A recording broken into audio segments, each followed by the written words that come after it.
KOIN 6 is honoring Native American Heritage Month this November, and we are bringing you stories of the past, present, and future of Indigenous life in the Northwest. Yeah, we begin today with the new Dean of Engineering at Portland State University. Dean Joseph Bull is using his heritage to fold Indigenous ways into engineering solutions and recruit more Native American students into science, technology, engineering, and math fields.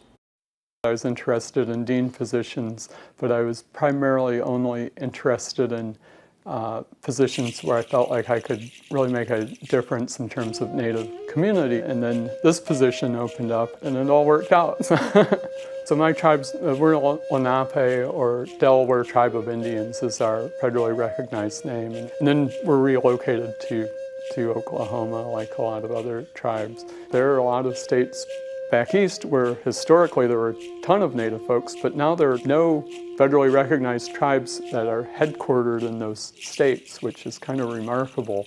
Whereas here it's quite different. And I think in a place like Portland and Oregon, that's clear to folks that we are still here. You can go just about anywhere in the state and you see Native folks. First I'll say this is one of the, as far as I can tell, one of a few places where this type of work is has sort of the critical mass of all the pieces that are needed to really move it forward.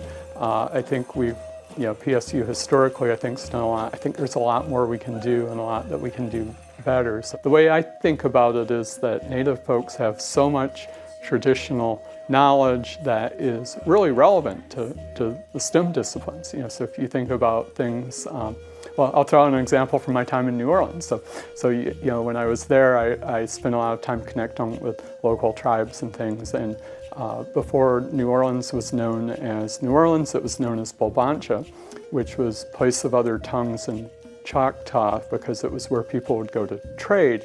And I was at something, and someone from one of the local tribes is like, before the Europeans showed up, we came here, but we didn't live here year-round, and it was because we knew about hurricanes and flooding and all of those things, and then the Europeans showed up and they built a city there. So that's kind of a simple example, but the same thing could be said for things like knowledge around wildfires, around fisheries management, around plants and foods. So I spent the first year meeting with folks that most of the 9 tribes in Oregon have education departments and directors of education departments. They've been very gracious to meet with me and talk about their concerns and needs. Also, the types of jobs that we do in STEM are things that are really relevant to Native communities. So I think there's a good reason to do those. And if you think about engineering solutions to big problems, having diverse teams is really important to get onto those solutions. So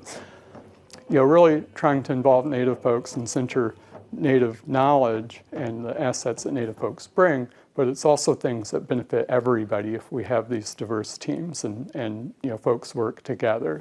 I do see myself in the students at Portland State, that many of them are first-gen college students who are sort of figuring out their way, who get a lot of value from the experience here. It's so exciting to meet people and get to know them and to think about how to help them have the best experience they can here. I would add to that, it's not enough to just recruit people, but they have to be successful and we have to support them.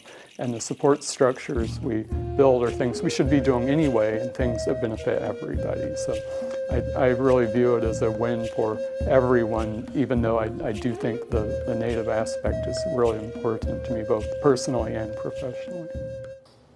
And look for a news story honoring Native American Heritage Month every Monday at 4 o'clock in November. And then join us Saturday, November 18th at 7 p.m. for a half-hour special, Storytellers, Indigenous Life in the Northwest.